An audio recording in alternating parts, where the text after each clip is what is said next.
স্বাধীন ও আবির দুই বন্ধু। তারা ছিল বেশ বেপরোয়া ও সাহসী। তারা সব সময় নানান জায়গায় অ্যাডভেঞ্চার করত, কখনো মরুভূমিতে, সাগরে, কখনো আবার জঙ্গলে। এমনই একদিন তারা সাগরে বিশাল এক জাহাজে করে যাচ্ছিল। হঠাৎ তারা এক তুফানের ভেতর পড়ে। তুফানের ধাক্কায় আবির ছিটকে পানিতে পড়ে যায়। স্বাধীন আবিরকে সাগরে পড়তে দেখে সেও পানিতে ঝাঁপ দেয়। তারা জাহাজে উঠতে পারে না, জাহাজ তাদের রেখে চলে যায়। তাদের অ্যাডভেঞ্চারের অভিজ্ঞতা থাকায় তারা বেঁচে যায়। ঝড়ের বাতাসে ভেসে ভেসে তারা একটা দ্বীপে পৌঁছে যায়। স্বাধীন ও আবির দ্বীপের ভেতরে গিয়ে দেখে এটা কোনো দ্বীপ বা জঙ্গল নয়, বরং একটা শহর, কোনো এক রাজার রাজ্য। স্বাধীন ও আবির ওই রাজ্যে একটি জায়গায় ছোট্ট একটি ঘর বানিয়ে সেখানে থাকতে লাগলো। একদিন তারা বাজারে যায় কিছু খাবার কেনাকাটা করতে। স্বাধীন খেয়াল করে দেখে বাজারে সব কিছুর দাম প্রায় একরকম। তেলের দাম 2 টাকা এবং ঘিয়ের দামও 2 টাকা।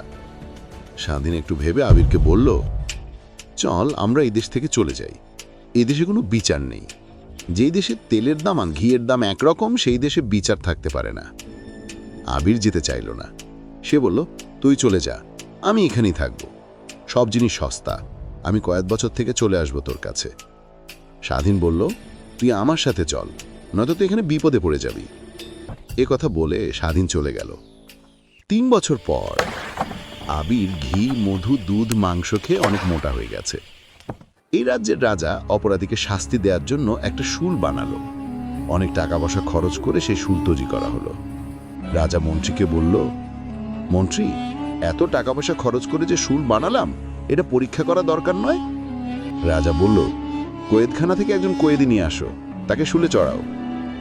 কোয়েদখানা থেকে একজন কয়েদি আনা হলো। কয়েদিটা খুব রোগা, পাতলা, গায়ে কোনো বল নেই।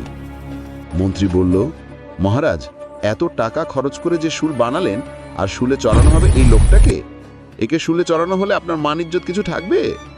রাজা বলল, তাহলে একজন মোটা তাজা কয়েদি নিয়ে আসো। কিন্তু কোয়েদখানায় আর কোনো কয়েদি নেই। রাজা আদেশ দিল, তাহলে রাজ্য থেকে মোটা তাজা কাউকে ধরে নিয়ে আসো। সৈন্যরা বাজারের দিকে গিয়ে কাউকে খুঁজে পেল না। ফিরে আসার পথে তারা আবিরকে দেখতে পায়, মোটা তাজা, শুলে চড়ানোর মতো একদম মানানসই। তারা আবিরকে ধরে নিয়ে যায় রাজার কাছে। আবির রাজাকে বলে, আমার কি অপরাধ, আমাকে কেন শুলে চড়ানো হবে? রাজা বলল, তোমার কোনো অপরাধ নেই, আমার শুল পরীক্ষা করার জন্য একজন মোটা তাজা মানুষ দরকার, তাই তোমাকে শুলে চড়ানো হবে। আবিরকে নিয়ে কয়েদখানায় রাখা হলো। সে মনে মনে ভাবতে লাগলো, স্বাধীন এই জন্যই এইখান থেকে চলে গেছে। স্বাধীন বুঝতে পেরেছিল এই দেশে বিচার নেই। এখন আর কি করা, বাঁচার জন্য কোনো বুদ্ধি বের করতে হবে। পরের দিন সকাল, তাকে শুলে চড়ানোর জন্য নিয়ে আসা হলো। আবির বলল, মহারাজ, আমাকে যখন শুলে চড়াবেনি, তাহলে সূর্য মাথার উপর আসার আগেই চড়ান। রাজা বলল, কেন? আবির বলল, আমি কাল রাতে স্বপ্নে দেখেছি সবার প্রথম যে এই শুলে চড়বে সে জান্নাতে চলে যাবে, তাই আমাকে তাড়াতাড়ি শুলে চড়ান। রাজা এই কথা শুনে বলল, এত টাকা খরচ করলাম, আমি আর জান্নাতে যাব না, তুই যাবি? সবার আগে আমি এই শুলে চড়ব। রাজা নিজেই শুলে চড়ে গেল। আর আবির মুক্তি পেয়ে গেল। আবির তখনই সেই রাজ্য ছেড়ে চলে গেল স্বাধীনের কাছে, তার নিজের দেশে।